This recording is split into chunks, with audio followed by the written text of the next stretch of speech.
বাংলাদেশে কেউ সংখ্যালঘু বা সংখ্যাগরিষ্ঠ নয়, আমরা সবাই সমান অধিকার সম্পন্ন নাগরিক, এমন মন্তব্য করেছেন বিএনপির স্থায়ী কমিটির সদস্য ও ঢাকা ৮ আসনের ধানের শীষ প্রার্থী মির্জা আব্বাস। ৪ ফেব্রুয়ারি বিকালে রাজধানী কাকরাইলের সেন্ট ম্যারিজ ক্যাথিড্রালে খ্রিস্টান সম্প্রদায়ের সঙ্গে মতবিনিময় সভায় তিনি এসব কথা বলেন।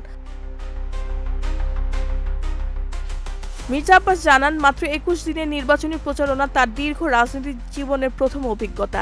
তিনি বলেন, এত অল্প সময়ে এত বড় এলাকায় প্রচারণা চালানো আমার জন্য একেবারেই নতুন অভিজ্ঞতা। সাম্প্রদায়িক সম্প্রীতির উপর জোর দিয়ে তিনি বলেন, ইসলাম ধর্মে স্পষ্ট বলা আছে, যার যার ধর্ম তার তার কাছে। সেই শিক্ষার ভিত্তিতে বাংলাদেশের সব ধর্মের মানুষ মিলেমিশে বাস করছে।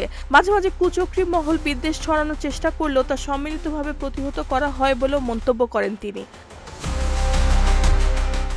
সীমানা পুনর্নির্ধারণের ফলে সেন্ট ম্যারিজ ক্যাথিড্রাল সহ আশেপাশের ধর্মীয় প্রতিষ্ঠানগুলো তার নির্বাচনী এলাকায় যুক্ত হয়েছে বলে উল্লেখ করে মির্জা আব্বাস বলেন, ভোটার সংখ্যা কম মনে করে কেউ যেন নিজেকে অবহেলিত না ভাবেন।